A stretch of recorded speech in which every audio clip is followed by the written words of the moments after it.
defensive coordinator Rick Bowie. We'll just jump into questions. Jeff, do you want to start us off? Sure, Rick.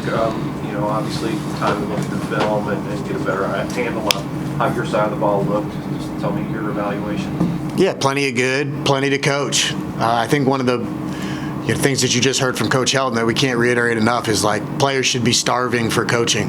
I think anybody, if you go into a meeting or any type of evaluation perspective and you're not getting things that you can improve your game, we're falling short as coaches. So plenty of good there. Lots to, we're always going to tell the truth. The things that are good are good, but our job as coaches is to find the areas where we can improve. And I think great players, like you hope you have in your locker room, want that. And I think you're seeing a group of guys that really enjoy being coached and are thirsty to get improvements each day, and that's the group that we want to be around. Rick, there was a lot of anticipation. Maverick playing his first game as you as well. Mm-hmm. Looking back in the short term, did you like what you saw both on the sideline and on the field? Yeah, certainly. Yeah. I was pleased with the way Maverick played. I think, like I said, there's over the course of a game, there's plenty of snaps, and so I think he had plenty of good ones. But there's always going to be areas where Mav loves being coached, so he's going to come into the film room and want areas where he can improve. Otherwise, I think we're failing as coaches. I just said that, but I think the fact of the matter is, if he walks into a meeting room and I tell him how good he is all the time, he's not getting any better. So I was pleased with the way he performed, but ultimately the beauty of college football is we get to line it up again, and you're only as good as your last game, as Coach Helton says. So looking forward to seeing what that looks like moving forward. We've put that game to bed, and we're moving forward. Obviously, Coach Helton had a lot of high praise for Marcus Parrish, the true freshman running back. He had a lot of roles both in the run game and in the pass game. Just tell me a little bit more how about you plan on using him going forward in the offense? Yeah, I think leading in to this year and talking with y'all and people who ask, we talk about diversity of skill set. We want guys that can do a lot of things well.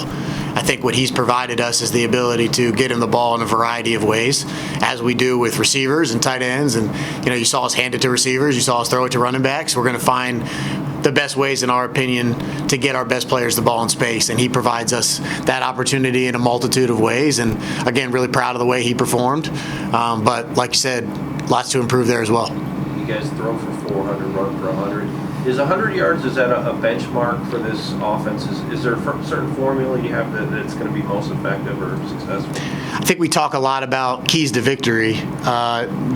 Game yardage isn't one of the things that we talk particularly as much about, especially on the run-pass break. I've always said you do whatever you need to do to win the game, and each defense presents various challenges and various points of opportunities, and each one of those defenses gives you areas where you might be able to throw it a little more, run a little bit more, but ultimately we just want to find the space to get the ball, and whether that's handed as people are throwing it. There's not a firm metric per se for what we want that balance to be. What did you see on the sideline with your guys after they went ahead briefly on the scoop and score? Yeah. And you struck so quickly to get the lead back? Yeah, I think that's one of the prouder points that we talked about offensively when we did clean the game up and put it to bed. I think, you're up 10. It was 20-10 at halftime. And then I think it was like 11:30 to go into the third quarter. Just like that, you're down 4. And I think there was no particular concern. There was a lot of focus, guys, just knowing that it's college football. It's a conference football game. There's going to be highs and lows no matter what. There's no such thing as a perfect game. And there was just a group of guys that were ready to go execute and do their job. That was one of the high points, I think, throughout the game, was just the steadiness of the group. And I was proud of that I would say, sort of leadership component of a group of older guys going out there and just knowing what it takes to move the ball. There's always going to be those highs and lows. Like you said, we got to protect the football. Turnovers will absolutely kill you, especially when they lead to points. That's an area that we need to continuously harp on and improve. But I did appreciate the response. This one, the Alabama program, is one that you and Maverick both faced last year at Abilene. Are there any things you can take away from that matchup that you're looking to build into this one? Yeah, I think every year is a new team. We talked about we don't have a game from them this year. Every year is a new team, but I'll tell you, this is a darn good football team. We experienced it last year. They do a really good job schematically, defensively. It's a really good staff, people that have been around really high-quality levels of football and a ton of coaching experience. Very, very, very good football team. We're really excited for this challenge.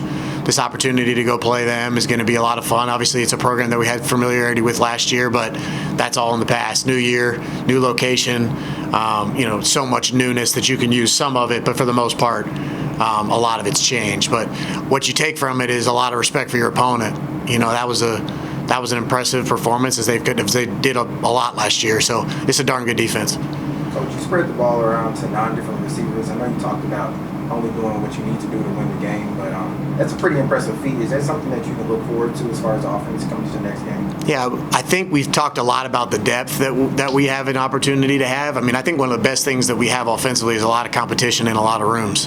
And so that gives us the opportunity to play multiple people and spread the ball around, which is ultimately, in my opinion, harder to defend when you can't really zone in on one guy because there's so many different people that can beat you in space. And we have competition all through the offense, and that's really an exciting thing. We talked about responding after a win. Well, when you're competing in your own position room, there's not a lot of wavering in the competition that it takes when you go to practice. So I definitely am pleased when you can spread the ball around a little bit, but that just kind of is dependent by who's playing well and what they're playing well doing. So that competition piece is something that we look for, and obviously when the ball's being spread around, that's a good thing. How happy were you with the first half offensively? Yeah, I thought we came out okay. We started, I would say, just okay. I think you'd like to start with some crisp explosives when you get the chance, but I thought it was a good half. Like I said, there's plenty to clean up at all times, but just from the first half, you started okay, but plenty there to clean up. Thank you, Coach. Yeah, appreciate y'all. Thank you.